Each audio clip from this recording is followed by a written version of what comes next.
باجوړ کې تا څه امن راوست ممندو کې تا څه امن راوست تا نه یو دله پوښتنه نشي کوی چې په دې باجوړ کې سړي ولې مري تا څه شم تا دا امن راوستی دی چې تا افسر په ما ومنلو چې دا خدای دی تا ایسچو په ما ومنلو چې دا رب العالمین دی نه ایسچو ته څوک مخله ورتلی شي نه پولیس په ته څوک ورتلی شي سرکاري جامې چې اغوستې وي چې په ښځې باندې څوک ونیسي خلکو له رب نشي کوی دا امن دی راوسته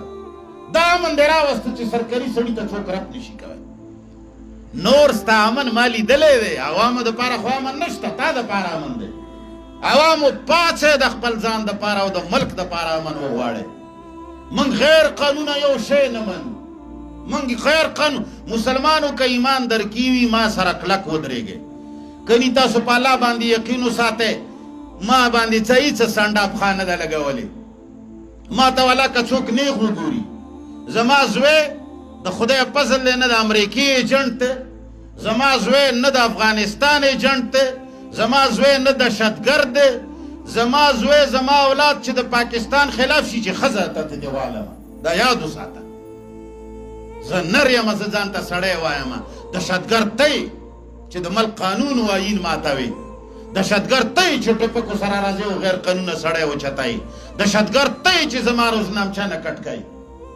دې قرآن ته وګورئ کلک ودرېږئ ودرېږو به که نه به ودرېږو یو کېږو به که نه به یو کېږو هېڅ قسم ته موږ بدماشي د چا نه منو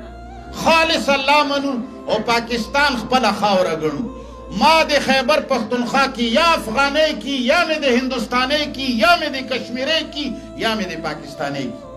یو قانون منم یا به د امریکې در سره منم یا به د وزیرغه در سره منم د کابل یا به د انډیا در سره منم یا به در سره پاکستان کې د هغه قانون منم چې د پنجاب دپاره دی ستا به پنجاب ته یوه پالیسي وي خیبر پښتونخوا ته به دې بله پالیسي وي د مکې